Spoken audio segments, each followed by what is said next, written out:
A very warm welcome to our TV News in English. These are the latest headlines for our viewers in Rwanda and around the world. Rwanda's First Lady, Her Excellency Jeanette Kagame, has noted that the RPF in Inkotanyi has proved that a country develops when there is gender equality. More than 2,300 police personnel completed basic training this Saturday at the Gishari Police Training School in Ramagana district.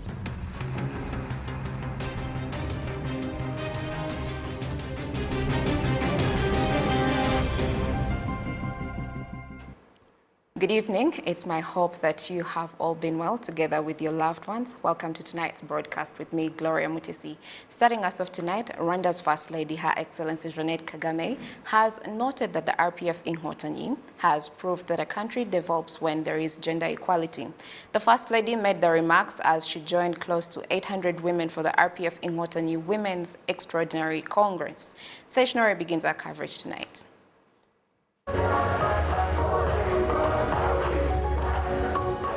The Congress also featured the virtual participation of RPF Inkotanyi female members living in more than 22 countries around the world and focused on the theme of the role of women in the stability of the family unit. Speakers at the Congress commended women for the way they have helped the country to cope with the effects of the COVID-19 pandemic. Tuboneyeho gushima abanyamuryango muri rusange n'urugaga rw'abagore by'umwihariko.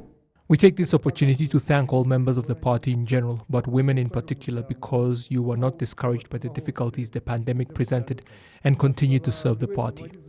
We ask all female members of the party to continue being the catalyst of personal and overall development, working together in the areas you live and work, and remembering that we all serve the party and should therefore behave like the people of integrity this party produces. Biranga intore za FPR Inkotanyi. The members were also reminded not to waste the opportunities the party has provided for all women through the norms of gender equality. Twe rero twagize amahitamo yaraje tubona RPF maze iraturera. We were fortunate to have a choice and found the RPF that took care of us, giving us an upbringing similar to the one provided by a parent. Such a parent does everything possible to give their child the sort of knowledge and principles that will help them throughout their lives. Members of the RPF, through the most difficult times, the party has shown us that the country continues to develop as long as gender equality is respected.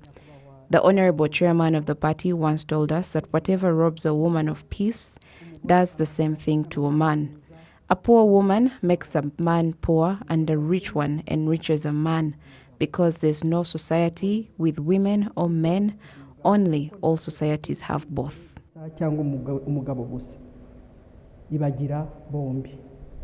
The First Lady also reminded the members to ensure that the country's family unit remains stable and secure. Let me use this opportunity to ask you female members in particular and the party in general that we teach families how to engage in dialogue and live in harmony. On this journey, we have all committed to of building up a good, stable, and secure family unit. Let us support married couples by doing more than just holding bridal showers and instead provide timely advice to address issues before they go out of proportion. Let us therefore continue to work together to build up the sort of people that are resilient, the sort of future parents and leaders fit for Rwanda. The members present commended the fact that Rwanda is a country that now fully embraces gender equality. Today, women have value because of the good governance and the choices made by our RPF in Inkotanyi party. Though female children traditionally did not inherit property from their parents, the law now gives us rights over land, and that is important to female entrepreneurs like us because you cannot work without collateral. You know how hard things were, and we are therefore grateful for the good governance.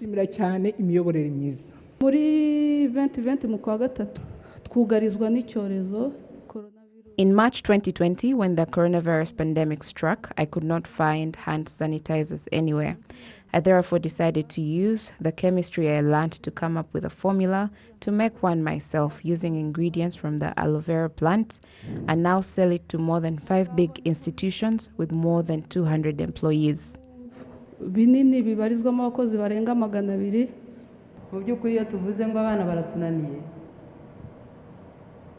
When we say a child is difficult, we should all ask ourselves the role we played in raising that child.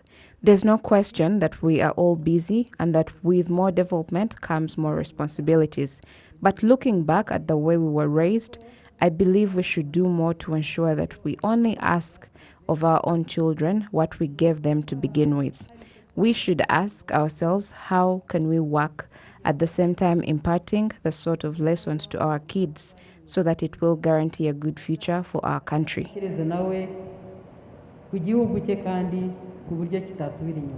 Some of the achievements noted by the members in the last 2 years since the last Congress are the 649 houses that were built in 416 sectors, 143 cows that were donated as part of the Girinka program, and 7,365 women that were assisted to form cooperatives and access services provided by banks. Problems that I've noted as persistent include the issue of street children and incidents of child abuse. The members vowed to use the available resources to fight these and other problems starting at the local level.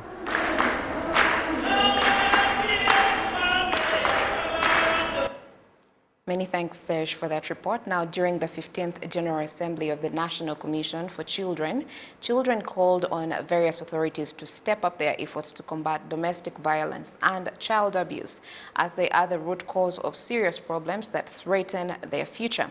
The General Assembly coincided with the celebration of International Children's Day under the theme, A Better Future for Every Child.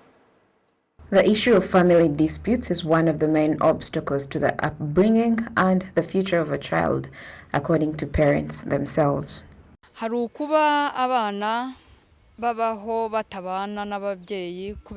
are some cases where children don't get to live with their parents due to issues of domestic violence, where parents don't fulfill their responsibilities of taking proper care of their children, causing them to grow up in a strange environment because they lack parents who look out for them.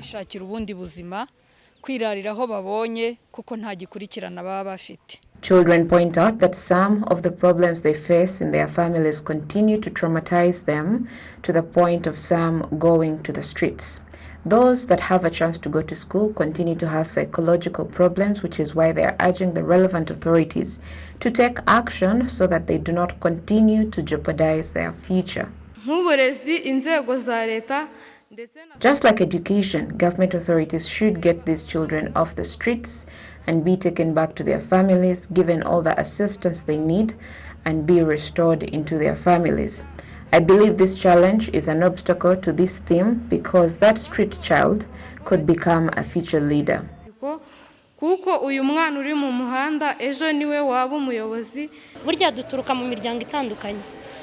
We come from different families. Someone may come from a domestic violence family. There are others who have been abused and haven't shared with their families, and yet they can share with us fellow students. But as a fellow student, there's nothing much you can do because of lack of awareness. Sometimes they could speak to a counselor because we are free with them. The children are pleased that the National Commission for Children has provided them with a platform for giving suggestions towards national programs, especially on policies and laws concerning children. One of the resolutions adopted at the General Assembly was related to the role of the wider community, the leadership in planning of the future of the child. Father Fidel Dushimimana emphasizes that parents should closely follow up their children's upbringing, especially for the first 3 years. A 3-year-old child should have a foundation for the future. In their first year of life, parents should love their child wholeheartedly because that is the foundation from which the child would find themselves. And for that to happen, parents should be on the same page.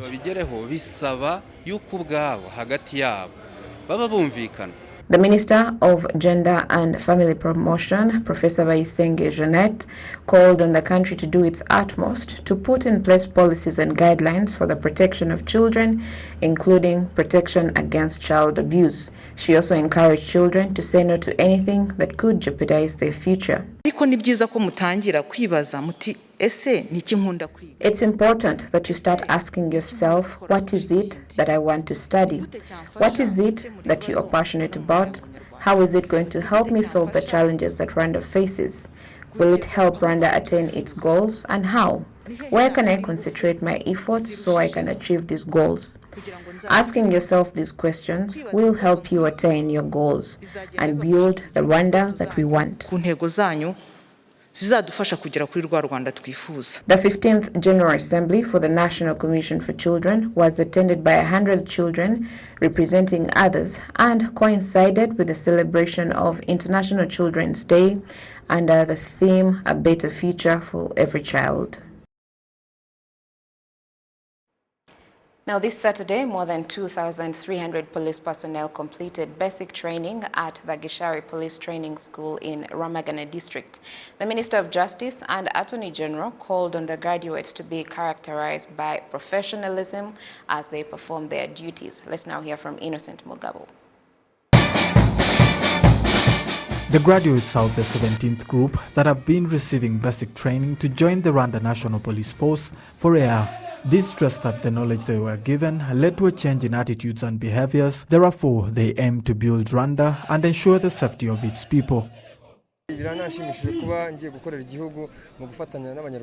am pleased that I am going to work with Rwandans to ensure national security. We will follow our training to uphold these values of endurance and better manage the peace of Rwandans. I came as a civilian with no knowledge regarding the force, which required me to have a lot of patience. We will follow the advice they've given us, prioritizing professionalism to properly work with our colleagues that we will find. We have been asked to be well organized, cooperate with the community in all our activities to provide us with reliable information on the security situation. According to the Rwanda National Police Administration, the fact that these trainees have completed their courses and exams is of great advantage to them in their work. The Minister of Justice and Attorney General, Dr. Ugirashebuja Emmanuel, also called on the graduates to be characterized by professionalism.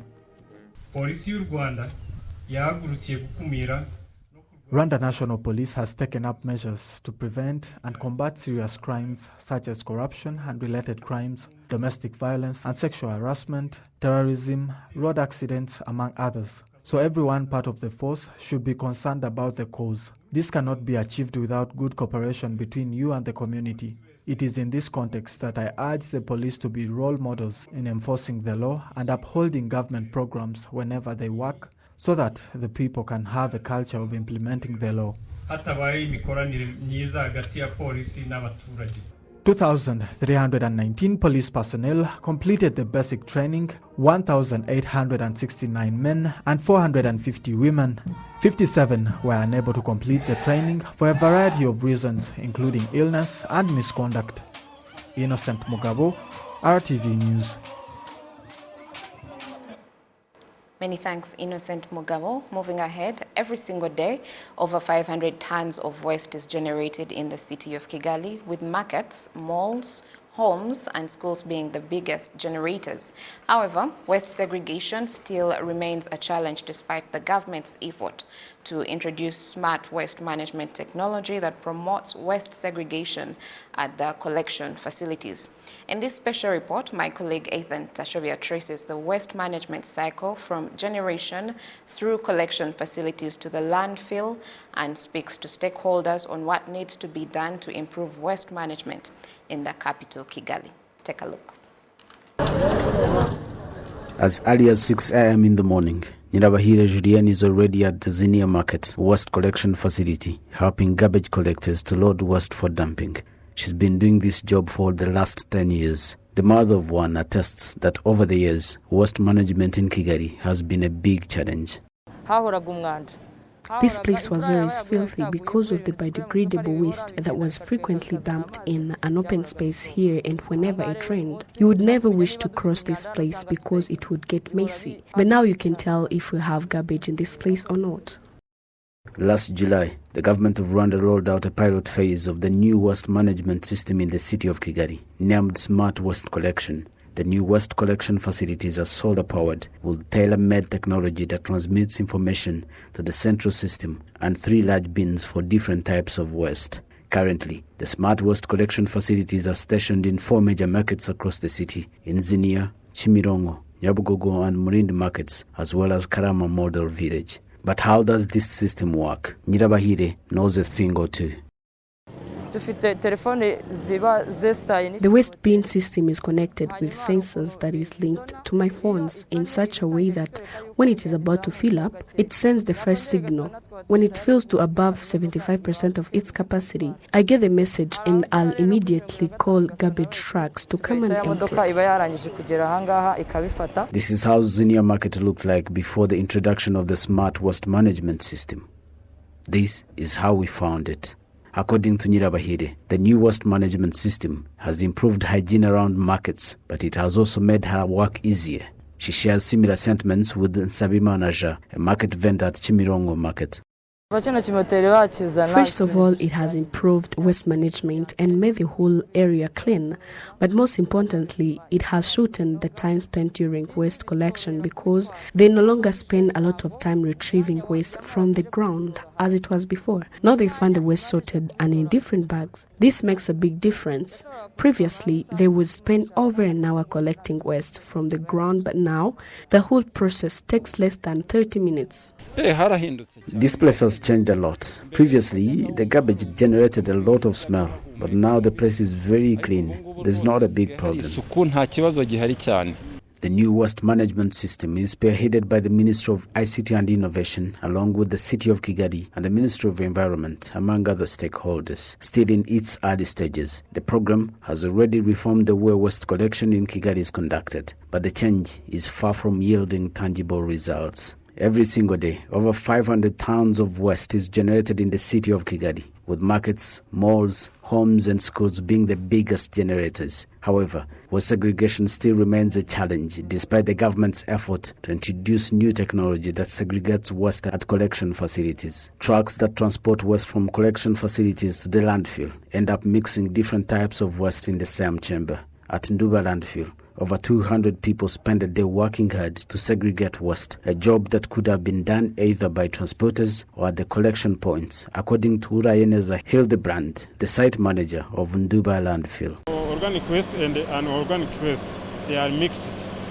When they reach here, we try to separate them. It's very difficult because it's asked us to use many people to separate the organic waste and unorganic waste. Aris Hijiro, in charge of Smart Cities and Smart Waste Collection Initiative at the Ministry of ICT and Innovation, says that once the technology is fully adopted across the value chain, Smart Waste Management System will resolve a number of issues raised by stakeholders. But she also encourages waste transporters to start using trucks with different chambers that can transport different types of waste in separate chambers. And so some of the challenges, yes, that we have noted is that yes, the waste is segregated here at the market. Then during transportation, the truckers mix it up again. This is because they don't have different chambers in their trucks, or sometimes they just, they haven't been educated enough. And so these are some of the challenges we've encountered along the way. So together we're sitting down to say, okay, how do we tackle this now across the entire value chain, beginning from generation to collection and then transportation and all the way to Nduba landfill. And so this has been very valuable in teaching us and showing us where the problem is, where the gaps are. That way, going forward, we can tackle the problem systematically. Officials say that the next step is to conduct mass sensitization in homes and public places on the importance of waste segregation before smart waste collection is rolled out across the country. In so doing, everyone will be contributing to renewable and circular economy in Rwanda. Biodegradable, non-biodegradable and smart waste are all transported under the same truck in the same chamber. And that undermines the effort of smart waste management that is being promoted to ensure that there is segregation of waste right from correctional facility to right here at the landfill where they are dumped. Reporting for RTV News, Ethan Tashobia at Nduba landfill. And that's it for today. Thank you for the privilege of your time. Have a great weekend. God bless you and keep you. And until next time, I'm Gloria Mutesi. Bye for now.